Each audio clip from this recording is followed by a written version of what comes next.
What's going on, everyone? My name is Tenebris.Infinite and welcome back to Generation Zero. Today we'll be going in depth on how Magnus quick kills have been changed as of the March update, and how you can pull them off like an absolute pro now that the changes have come in place. So for those of you that are not aware, a Magnus quick kill is essentially the practice of using the Magnus to one-shot doggos, which is an absolutely huge benefit here in Generation Zero. Not only does it mean you can take down large groups of doggos lightning fast, but it also allows you to simplify any combat situation where you have runners mixed in with another group of enemies like hunters, tanks, or harvesters. This will allow you to take far less chip damage in combat, remove rocket doggos from the equation, and overall keep crossfire to a minimal, allowing you to focus on your main target at hand, whatever it may be. As well, with the new changes to spawning, finding huge packs of runners is really common and can lead to a very fast version of point farming to build up either your region score or your rival levels.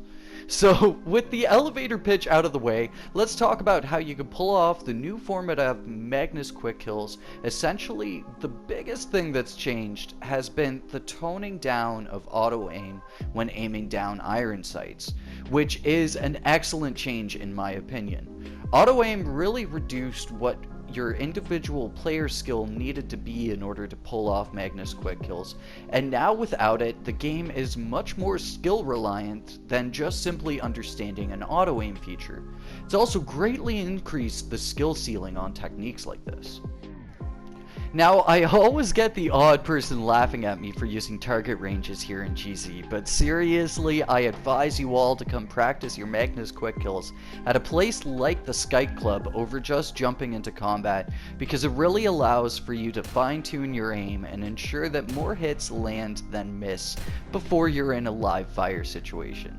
So the main way I've practiced relearning this skill since the change has been having 2 sets of 3 shots, so 1 full cylinder of 44 rounds, and then gauging how close I am to the dead center on the target. I want to be as close to dead center as possible on all of these practice rounds because it allows me to be sure that my aim is true and not faulty. Having a dead eye while Magnus quick killing is only to your benefit, and this is the simplest way of getting that in top shape. Now, one of the many benefits of this form of Magnus quick kills in comparison to the previous versions is just how fast you can actually pull off the quick kill. With the right timing, you can get this action down to literal milliseconds for your shots. You do need to be careful that you are aiming down the sight properly before you pull the trigger though, because as your character is swinging the Magnus into ADS, if you fire during that short 2 to 3 frame moment, you will definitely have your shot go awry, go either heavily to the right or more above where you're actually aiming. But more often than not, if you ADS first, then pull the trigger, the shot will pretty much always go to the point of your crosshair.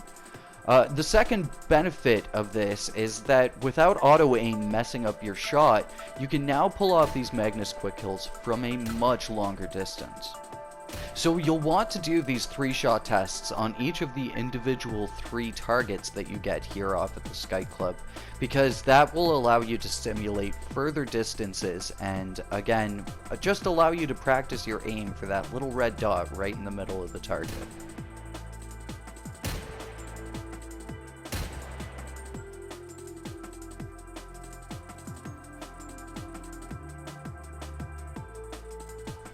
So again, just to reiterate it, the idea for the new form of Magnus quick kills is that you are aiming for where the core of your crosshair is, the little dot in the center, and then you are aiming and shooting.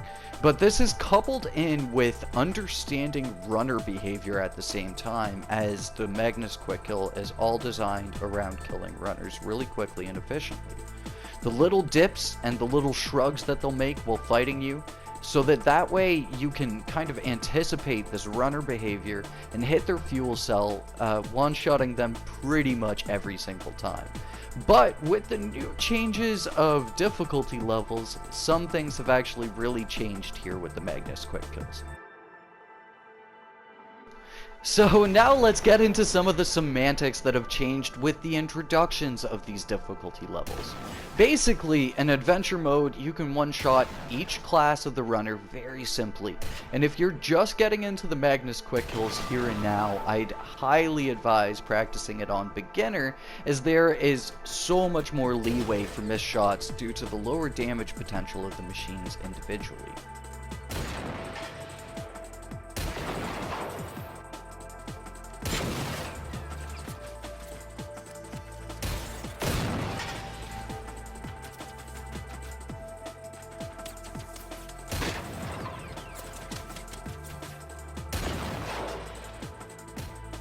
So next up we have the skirmish difficulty, which is pretty much the typical difficulty that we've all been playing in since the launch of the game last year. In this difficulty, we can still quick kill every class of runner, but the leeway is a little bit smaller than adventure mode due to the machines doing a higher damage value. So definitely take this all a step at a time. If you haven't tried Magnus quick kills with the new system, but you're confident in your abilities in the game, use this to kind of work yourself up, because in Guerrilla there is a really serious change between adventure and skirmish difficulty.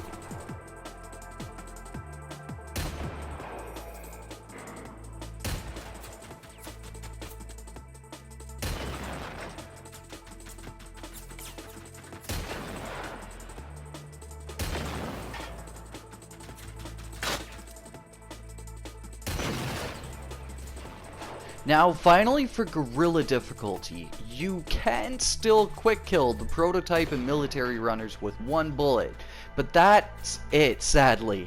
With both the Phoenix runner and the Apocalypse runner, you need to score 2 direct hits with the Magnus, meaning that you essentially have to make lightning strike twice in a sense.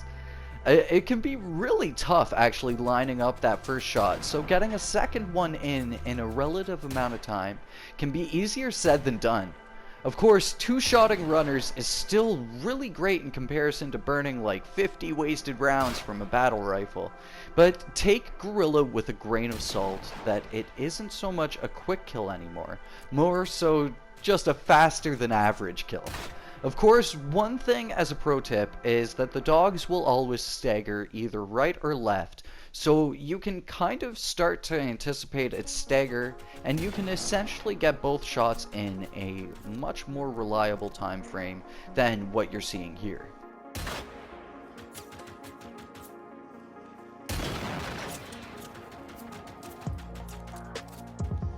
Now, luckily, if you manage to get that first shot in on the runners, you can actually set up a lot of really easy to kill opponents and kind of simplify your combat through reactionary control, which is something that I've covered in the past with how to control the machines of Generation 0. So essentially you can set up these situations where you can anticipate where the runner's going to go to after doing that first initial shot, and then you can pull off that second shot, killing them really easy.